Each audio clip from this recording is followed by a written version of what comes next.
Graça e paz, queridos. Irmão Jorge Cardoso aqui no canal Vivendo em Graça. Já tivemos lá, né, em Malaquias capítulo 1, 2 e 3, para poder tentar explicar para você, meu irmão, crente evangélico, a história do dízimo. E aí fomos lá em Malaquias capítulo 1, capítulo 2, capítulo 3, mostrando para você que Malaquias estava profetizando para Israel, né? E para os sacerdotes, nada tem a ver com você, o ladrão não era você, o gafanhoto não era demônio, era gafanhoto mesmo, eram pragas, né? Não tem demônio ali. Mostrei para você lá dentro de Malaquias, que o livro de Malaquias nada tem a ver com nações, mas sim com a nação de Israel.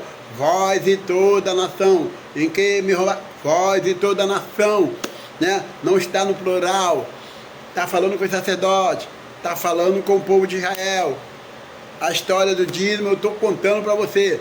Já deixei bem claro para você não deixar o seu líder religioso colocar medo em você, nenhuma denominação, nenhum sistema, colocar medo em você em relação ao dízimo, baseado em Malaquias, porque Malaquias não foi escrito para você, tá? Aquela passagem tem endereço, tem data, tem local, tem época, tem tudo, tá? Menos para você ir para essa época, tá bom? Aconselhei você também a ir para Levítico, ir para Deuteronômio, conhecer a história do dízimo, que aí você vai descobrir lá que tinha dinheiro, porque muitos líderes religiosos dizem assim, porque naquela época não tinha dinheiro, e alguns imbecis, crentes imbecis que não lê Bíblia, porque naquela época não tinha dinheiro. Então eu já mostrei para você que lá tinha dinheiro, você vai ter que ir lá ler, não vou ficar te dando mastigado não, vai lá e lê, toma vergonha nessa cara, vai lá ler Bíblia, tá bom? E leia com entendimento. E agora eu vou falar sobre Mateus 23, que para mim também é outro absurdo, ser amedrontado, ser condicionado a uma humilhação em dar o dízimo, né? Com medo de João 23, quando Jesus diz, vós dão o dízimo do endro, do coentro e do cominho, mas esquecem de fazer o principal, que é o amor, a caridade, a fé, esquecem de fazer isso, e as pessoas ficam com medo, e dizem que Jesus ali estava, Jesus ensinou a dar o dízimo, Jesus mandou dar o dízimo, aqui, aí abre lá em Mateus 23, vamos desmascarar rapidinho Mateus 23, não desmascarar Mateus 23, porque Mateus 23 tem endereço, tem o tempo, para quem foi escrito, por que foi escrito, o que se estava falando, tá bom? Então, para início de conversa, Mateus, o livro de Mateus se encontrava no Antigo Testamento, livro de Mateus é Antigo Testamento. Quando o seu pastor diz, vamos ler, abrir no Novo Testamento. Aonde, pastor? Mateus? Não, Mateus não, pastor. Mateus é o Antigo Testamento. Mas por quê? Porque o testamentário está vivo.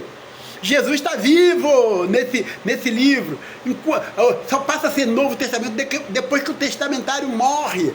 Vai lá ler Hebreus, vai ler outros livros aí para você entender. Só depois que o testamentário morre, passa a ser um Novo Testamento. Enquanto o testamentário estiver vivo, é Antigo Testamento. Então Jesus estava no Antigo Testamento, ele estava na lei, ele tinha que ensinar a lei, porque ele veio para cumprir a lei, ele não veio para poder desfazer da lei, ele veio para cumprir a lei com inteligência, é claro. E ali Jesus estava falando sobre o dízimo, porque era a lei dar o dízimo. Jesus não dava o dízimo, deixando bem claro, porque ele era filho de carpinteiro, quem tinha outras profissões, quem não era dono de terras, não dava dízimo. Paulo não deu dízimo, Paulo era fazedor de tenda, não deu dízimo. Pedro não deu dízimo, Pedro era pescador. Se quisesse dar do peixe lá, podia dar, mas ele não era dono de terra. Somente quem era dono de terra que davam dízimo. E mesmo assim, poucos estavam dando. Estava acabando. Por isso que estavam dando coentro, cominho, sabe? Aquela plantaçãozinha que se pega lá no fundo do quintal. Por isso que Jesus falou coentro, endro, cominho, Jesus não falou vacas, bois, né? Jesus sabia que eles não estavam dando mais isso, só estava dando uma migalha. Assim como você dá aí na sua igreja. Ou você dá o seu dízimo, dá nada, você dá migalha, né? Mas é isso mesmo, não tem que dar nada. Então preste atenção, Jesus estava no Antigo Testamento, ele estava na lei, ele tinha que ensinar a lei, por isso que ele falou sobre o dízimo, mas ele não estava aconselhando dar o dízimo, ele estava chamando a atenção do povo. Vocês dão um dízimo aí furreco, do coentro, do cominho e do endro, mas esquece o principal, é o que se fazem hoje dentro das denominações. Você tira aí 10% do seu dízimo, mas não ajuda o vizinho da sua casa, você não compra o gás para o necessitado, você não faz nada, mas encher, dá o dízimo, você dá com maior alegria e diz assim, estou fazendo a obra de Deus, aleluia, eu dei meu dízimo, tá? E do lado da sua casa, dentro da tua família, tem gente precisando e você não dá. É isso que Jesus estava querendo dizer, tá bom? Você hoje não precisa dar o dízimo. Você não precisa dar, não tem nada a ver o seu dízimo com o dízimo de Israel. O seu dízimo é um dízimo vagabundo, é um dízimo bandido. O dízimo de Israel, lá em Mateus 23, já estava sendo também um dízimo bandido, um dízimo vagabundo. Lá em Malaquias já era um dízimo vagabundo, porque lá já tinha ladrão, que eram os sacerdotes. O povo de Israel também já estava... Por isso que Malaquias estava chamando a atenção deles. Eu falo lá no outro vídeo, tá bom? Então preste atenção, querido, preste atenção. Vê o que você lê, vê o que você está fazendo, vê o que você está dando ouvido, tá bom? Mateus, Marcos, Lucas, João são o Antigo Testamento. Não se baseia nesses livros para pegar nada de lá não, porque lá é Antigo Testamento. Lá é Antigo Testamento. Tem conselho bom? Tem. Tem conselho bom, claro. Tem palavras que são atemporais? Tem.